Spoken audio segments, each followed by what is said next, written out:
bagaimana hukumnya merokok begitu aja, bukan masalah orangnya ya.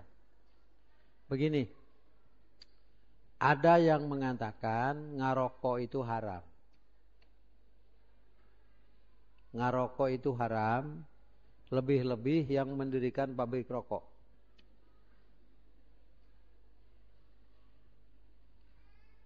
Dan pemerintah menetapkan pajak dari pabrik rokok. Pajak itu juga dipakai untuk kepentingan orang-orang yang tidak merokok.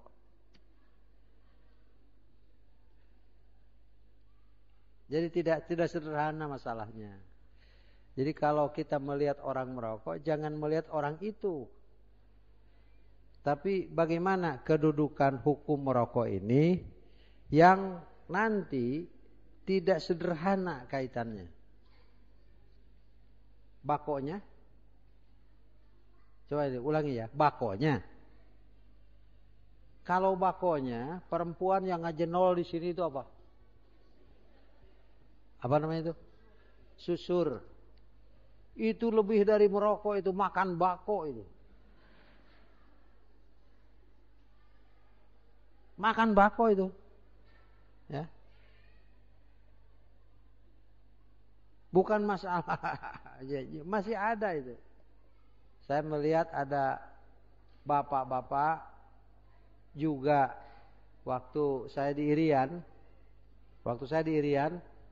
Melihat ada orang-orang yang di sini air liurnya ada agak merah.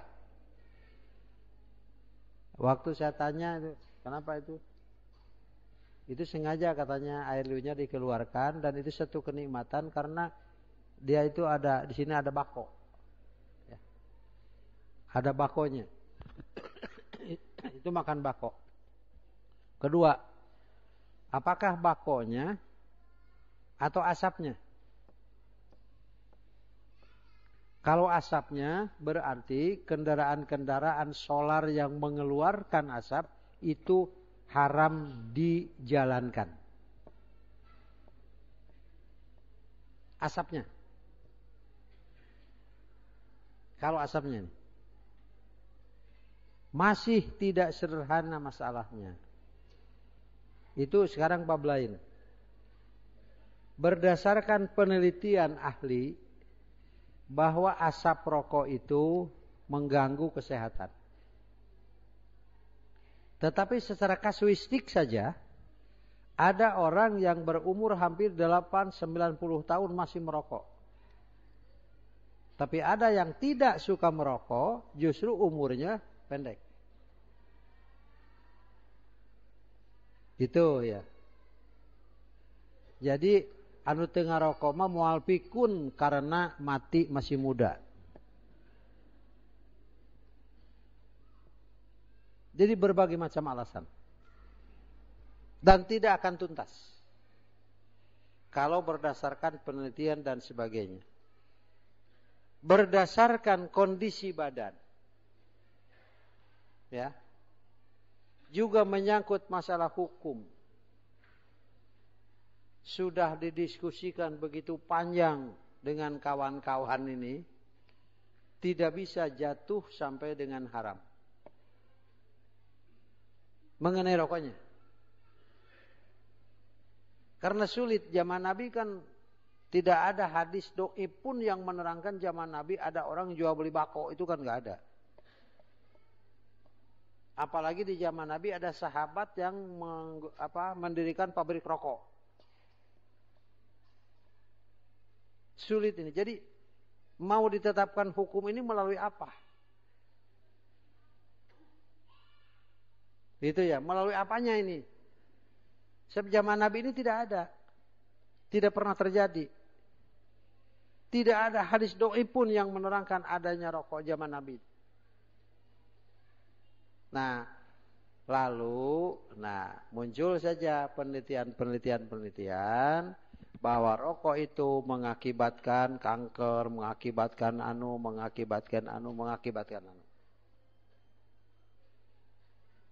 Itu pernyataan itu sebetulnya akan mengundang tanda tanya besar.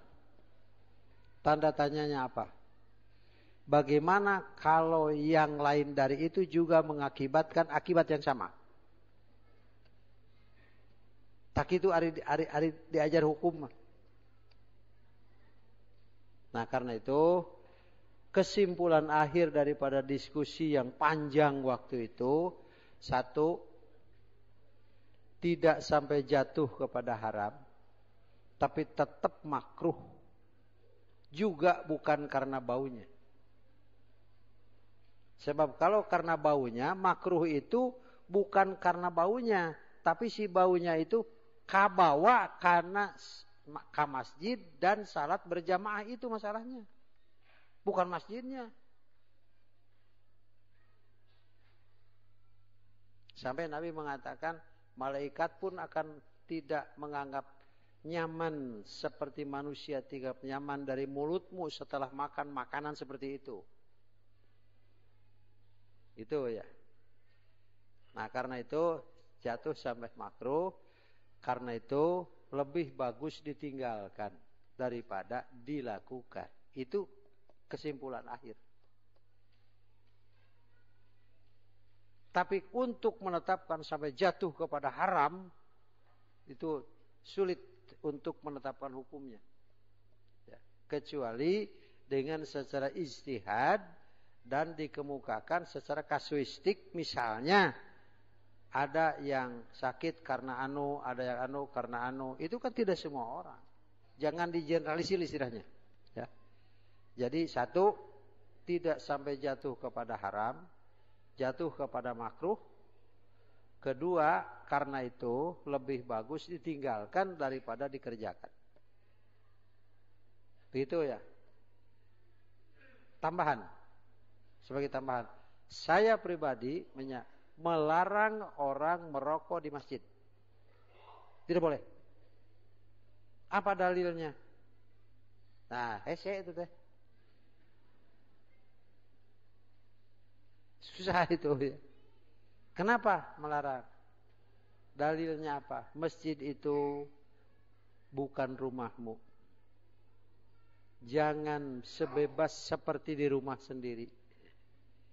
Duduk saja, ada aturannya.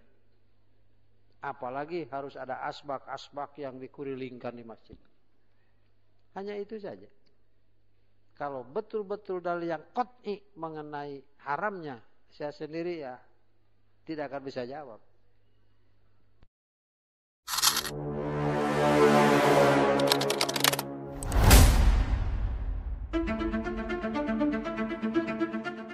Pak Ustadz, saya berdiskusi di masjid. Wah, hebat nih.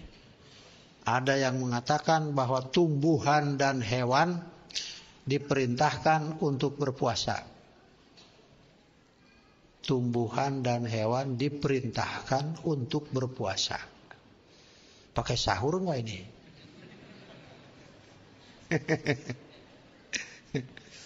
Puasa seperti apa gitu ya. Contoh, ayam mengerami telurnya, tumbuhan menggugurkan daunnya, ular mengganti kulitnya. Apakah pernyataan di atas ada dalilnya? Tegur make dalil taliti we nu kieu mah atuh nya henteu hayam puasa kitu wungkul. Ini bisa dilihat di dalam ensiklopedi. Menurut penelitian para ahli, dan tidak akan ada dalilnya, gitu ya. Hanya yang kita lihat, ayam itu kan sengaja tidak makan, tidak minum, selama mengeram supaya badannya panas, begitu. Tapi, nah ini tapinya, begini ya.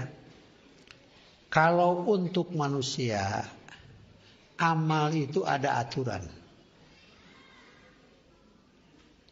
Yang dimaksud dengan ada aturan, yaitu sudah secara umum oleh Rasul dikatakan innamal a'malu binniyat. Tak ada amal kecuali tergantung kepada niat. Artinya, setiap amal ada aturan. Setiap aturan sudah merupakan satu ilmu bagi orang yang mau melaksanakan. Nah, itu untuk manusia. Yang ada halal wajibnya, ada sunatnya, ada haramnya, ada halalnya, ada mubahnya. Hidup kita sehari-hari itu tidak bisa lepas dari hukum yang 5 ini. Kalau tidak sedang wajib, sedang sunat. Kalau tidak sedang sunat, sedang halal. Kalau tidak sedang halal, sedang haram. Kalau tidak sedang yang keempat itu, berarti sedang melakukan yang mubah. Nanti masuknya kemana? Itu hidup kita keseharian itu. Dicatat ke malaikat itu. Nah, keterangan ini oleh para ulama dicantumkan sebagai penjelasan kata-kata innamal a'malu binniyat merupakan hadis, dan ini adalah setengah daripada yang namanya Islam. Hadis innamal a'malu binniyat sudah setengah dari yang namanya Islam. Nah, adapun bagi binatang, bagi pohon seperti yang Anda tanyakan ini, itu tidak diperintah dan dilarang oleh Allah seperti diperintah dan dilarangnya manusia. Tapi diberi kemampuan untuk melakukan sesuatu dengan bekal yang namanya goriza. Contohnya, ini contoh dari saya ya. Kalau anak ayam itu ikut induknya, taruhlah jumlahnya 10. Waktu pulang, waktu mau pulang kandang, ketinggalan 2. Itu induknya tidak akan mencari. Ditinggalkan saja. Jadi dia kembali dengan 8 anak. Ketinggalan lagi 4. Nah, sekarang baru induknya mencari. Induknya baru mencari. Ketinggalan lagi 2. Dia tidak akan masuk kandang kecuali harus ketemu dulu. Apalagi kalau semua tidak ada. Dia terus bertengger, dia terus berkokok. Lantaran anaknya tidak ada. Tapi dari jumlah 10 waktu ketinggalan 2, dia tidak merasa ketinggalan. Nah, inilah yang oleh umum Quran pun berbicara urusan ini, namanya garizah.